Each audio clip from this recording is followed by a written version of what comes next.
नमस्कार मित्रांनो, तुमचे स्वागत आहे श्री स्वामी समर्थ. तुमची जर कुंभ राशी असेल तर हा व्हिडिओ संपूर्ण बघा, कारण 7.5चा हा शेवटचा काळ. मनात सतत चाललेली विचारांची उलथापालथ, अतोनात कष्ट करूनही लोकांकडून मिळणारी उपेक्षा आणि ऐनवेळी आर्थिक नियोजनात बसणारे मोठे फटके. आता हा सगळा मानसिक ताण आणि कठीण संघर्ष संपणार आहे. 25 जुलै 2026 म्हणजे या वर्षाची अत्यंत पावन आषाढी एकादशी, विठ्ठल माऊलींच्या या मंगलमयी दिवसापासून तुमच्या आयुष्यात अशा काही अद्भुत, सकारात्मक आणि अभूतपूर्व घटना घडणार आहेत, ज्या आता 100% कोणीही थांबवू शकत नाही. त्यासाठी हा व्हिडिओ संपूर्ण बघा. त्याआधी मित्रांनो, तुम्हाला जर तुमच्या पत्रिकेबद्दल, राशीबद्दल, जीवनाबद्दल, नोकरी व्यापाराबद्दल, नातेसंबंधांबद्दल काही प्रश्न विचारायचे असतील, मुलाबाळांबद्दल काही प्रश्न विचारायचे असतील तर दिलेल्या व्हॉट्सॲप नंबरवर आम्हाला मेसेज करा.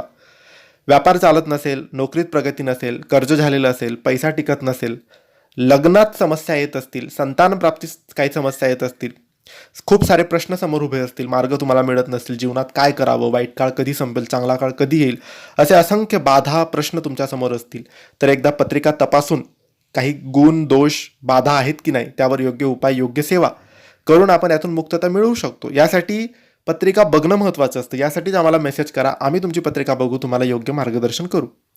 कुंभ राशी.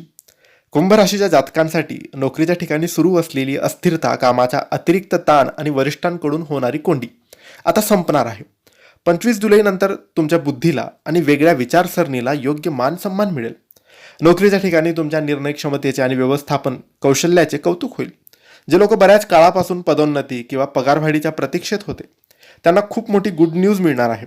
बेरोजगार तरुणांना नामांकित किंवा बहुराष्ट्रीय कंपनीत मानाची नोकरी मिळण्याचे 100% योग आहेत. विशेषतः IT, संशोधन, तांत्रिक क्षेत्र, समाजसेवा, बँकिंग किंवा सरकारी प्रशासकीय सेवेशी जोडलेल्या कुंभ राशीच्या लोकांचा प्रभाव आता वाढणार आहे. नवीन नोकरीची उत्तम संधी चालून पुढे येतील. कामाच्या ठिकाणी काही मत्सरी सहकारी तुमच्या प्रगतीवर जळू शकतात, त्यामुळे तुमचे काम पूर्ण होईपर्यंत त्यांच्या नियोजनाची चर्चा कोणाशी करू नका. आपल्या अधिकारांचा वापर करताना नम्रता ठेवा. आर्थिक बाबतीत कुंभ राशीच्या स्वामी शनी आणि विठ्ठल माऊलींची कृपा मिळून संपत्तीत आणि वैभवात मोठी वाढ होणार आहे. व्यापार आणि व्यवसायात गेल्या काही महिन्यांपासून असलेली मंदी आता पूर्णपणे दूर होईल. तुमचे व्यावसायिक निर्णय अचूक ठरतील, ज्यामुळे नवीन ग्राहक आणि मोठे कंत्राट तुम्हाला मिळतील. अडकलेले किंवा बुडीत कर्ज अनपेक्षितपणे वसूल होईल. शेअर मार्केट, म्युच्युअल फंड किंवा रिअल इस्टेटमधील जुनी गुंतवणूक आता प्रचंड मोठा परतावा देईल. उत्पन्नाचे नवे आणि कायमस्वरूपी मार्ग मोकळे होतील. या काळात कोणावरही आंधळा विश्वास ठेवून पैशाचे मोठे व्यवहार करू नका. कोणत्याही कागदपत्रावर नीट वाचन केल्याशिवाय स्वाक्षरी करू नका. झटपट श्रीमंत करणाऱ्या योजनांपासून दूर राहा. कुंभ राशीच्या घरगुती वातावरणात गेल्या काही दिवसांपासून असलेली कटकट किंवा दुरावा आता विठ्ठल कृपेने शांत होईल. कुटुंबात आनंदाचे, समाधानाचे आणि धार्मिक वातावरण राहील. पती पत्नीमधील जुने वाद आणि गैरसमज संपुष्टात येऊन नाते अधिक परिपक्व आणि मधुर बनेल. जर घरात मुलांच्या लग्नाचे, त्यांच्या भविष्याचे किंवा शिक्षणाचे प्रश्न रेंगाळत असतील तर ते आता मार्गी लागतील. घरातील ज्येष्ठ व्यक्तींच्या आशीर्वादामुळे तुमचे अनेक कठीण कामं सोपी होतील. नातेवाईकीन समाजात तुमची प्रतिष्ठा खूप वाढेल. कुंभ राशीचे लोक थोडे अंतर्मुख असतात आणि मनातल्या गोष्टी लवकर सांगत नाही, ज्यामुळे नात्यामध्ये दुरावा येऊ शकतो. कुटुंबात सुख शांतता हवी असेल तर घरातील सदस्यांशी मनमोकळा संवाद साधा.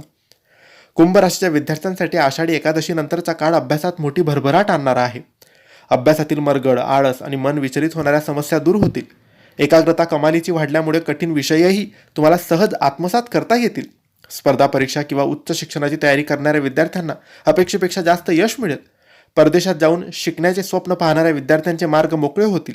सोशल मीडिया, गेमिंग आणि निरर्थक मित्रांच्या संगतीमध्ये आपला वेळ वाया घालवू नका. वेळेचे काटेकोर नियोजन करा.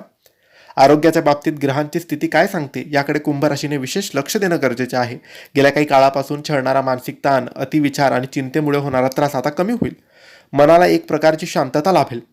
जुनाट शारीरिक व्याधीमधून, विशेषतः पायांचे किंवा नसांच्या त्रासातून आराम मिळण्यास सुरुवात होईल. मित्रांनो, शरीरात एक नवीन ऊर्जा तुम्हाला जाणवेल.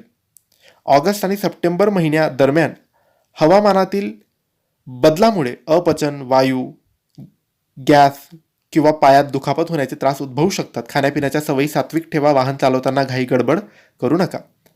विठ्ठल कृपेने स्वर्णकाळ सुरू होत असताना नशिबाला कोणाची नजर लागू नये म्हणून काही खबरदारी सुद्धा घ्यावी लागेल.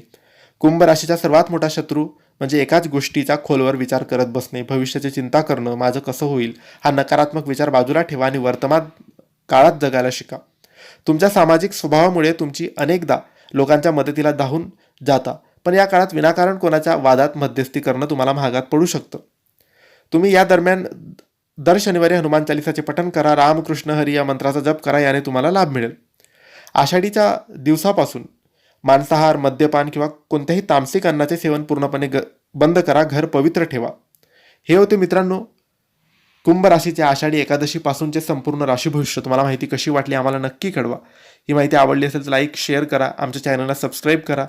योग्य मार्गदर्शनासाठी दिलेल्या व्हॉट्सॲप नंबरवर आम्हाला मेसेज तुम्ही करू शकता. धन्यवाद. श्री स्वामी समर्थ.